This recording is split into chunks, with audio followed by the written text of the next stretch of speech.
This is DRF Race of the Day.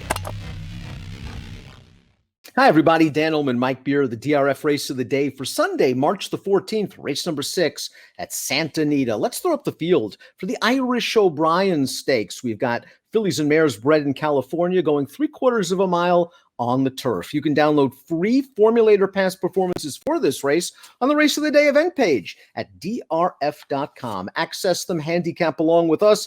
The 8 Legs Galore, Mike, is 4 for 4 on turf. She is fast.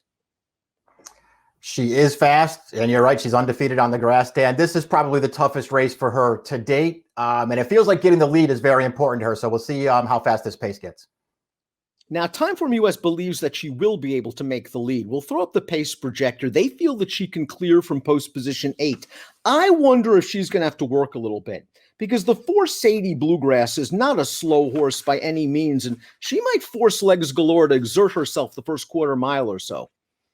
Yeah, I thought that was possible too, Dan. I will see how the pace all plays out. I thought it was possible that somebody might make her work a little bit if she really wants to clear in here. And then we'll see what she does with that, Dan, because the last time we saw her where she, obviously wired that field with a big figure, that was not a fast pace. A potential upsetter breaks from the inside post. That's the number 1 Nardini, who chased Legs Galore last time out in the Sunshine Filly and Mare Turf Sprint. That was her first race of the year, and I really think she can build off of that performance given the right trip. She sometimes is a little bit awkward leaving the stalls. Yeah, I agree. I think she can do better in this race. We'll see if she can just, maybe get a little bit of a more favorable scenario here, Dan. Again, that last race, Legs Galore just walked on the lead early in there, and I feel like it really compromised probably Nardini more than anybody else. And she actually finished pretty well in that race. The 2 Bella Vita, as you can see by the pace projector, is a very tactical horse. She can sit just off of the pace, and she's also a pretty talented horse for a high percentage trainer in Simon Callahan. Filly's never been off the board from 5 lifetime starts. In her last race on dirt, Mike, she came off of a long layoff, and she annihilated a field on dirt. The good news is she's very capable on the grass as well. Yeah, I agree with that. I mean, she obviously didn't face that strong of a field last time. She was 1-5. She won the way that she was supposed to win, layoff or not. But I just think she's run well in all of her races, Dan, and that includes the 2 turf sprints to kick off her career. I thought she ran really well in both of those races, so I have no problem with them switching surfaces here. The 3 Cassie Bell was no match for Bella Vita on dirt last time out, but maybe getting back on turf will help her turn the tables. Let's watch her race 2 starts back on the grass. Now, this race, a 2-turn mile entry-level allowance race. We see Cassie Bell in between horses turning into the stretch, and she's just going to miss here by a head. I think she lacks the upside of some of her opposition. She's run already 16 times, but she's a horse that's tactical enough. Even with the cutback in distance, she can stay relatively close. Yeah, true enough. I agree with you that maybe you won't get another big jump up for her. She was, sort of steadily improving towards the end of last year. I don't know how much further she can go, Dan, but at least in her defense, she's been good going longer, but she's also been okay sprinting.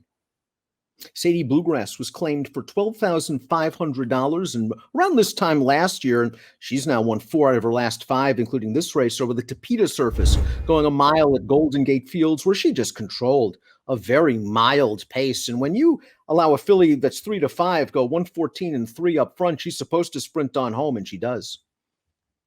Yeah, she got the mile here with the easy trip on the early lead. That probably isn't available for her here. It feels like even if she does try to make the lead, she's going to have to go faster than that. Cutting back should be no problem for her, though, and she's another one. She's run well enough on turf to give her a long look in this race. Layoff is the big question for the 5 Pulpit Rider, who's run some really solid races, usually at slightly longer distances. We have not seen her since September in the grade 2 maybe, where she was probably overmatched against the likes of Lady Prancelot, who came back to run 3rd in the grade 1 Rodeo Drive with a 90 buyer. Usually, Mike, I'd look at a horse like this and I'd say, well, she's probably prepping for something longer, and maybe she is, but this formulator fact, they want you to give you a second look at trainer Mike Pipe in the 5 Pulpit Rider. He does very well off the layoff. Here's the formulator fact for Pulpit Rider. Past 4 years on turf, with horses returning off a 6 to 12 month layoff, 27% and a $4.41 ROI. I still think she might be prepping for something longer, but I expect her to run at the end of this race. Yeah, I agree. I think she'll run. The question is, will she run out of real estate in this race, Dan? She obviously has the races not only to be tough in here, she has the races to just be too good for this field. The question is, can she sprint? The 6 Scarlet Heat is still eligible for a non-winners of 2 life affair, but I wonder if perhaps Scarlet Heat is the kind of mare that's going to appreciate the blinkers off. She did some good things without blinkers earlier in her career, and she just got hit the wall when they put the blinkers on. Maybe that's a little bit of an angle to help her out, but again, eligible for non-winners of 2. Yeah, that's a good point. The blinkers going on certainly didn't help her. So taking them off, maybe that does make a difference. That's not something I had caught first time through. She's also a horse who sprinted early in her career and was okay in those races. So maybe cutting back will work too. Sapphire Kids probably found her niche sprinting on the turf. She's won her last 2 for trainer Steve Knapp. Let's watch the most recent effort on February the 7th. Good tactical speed. She's on the outside, turning into the stretch. My main concern here, Mike, I understand she's going to run down an odds-on favorite. I didn't think much of this field at all that she beat. Yeah, I agree. She's going to run down a very short price, but that horse loves to finish second. It seems like that's all that Greg's Diva does is finish second. This horse, in her, to her defense, she ran fine in here. She stayed on best at the end. Same thing, 2 starts back in for 40 Dan. She just kept staying and had the best finish at the end of the day to close that field down. Legs galore, as I mentioned in the open, 4 for 4 on turf. Let's watch her win in the Sunshine Filly and Mare Turf Sprint, first start of the year. This is the kind of trip you want. She basically was able to make the lead early.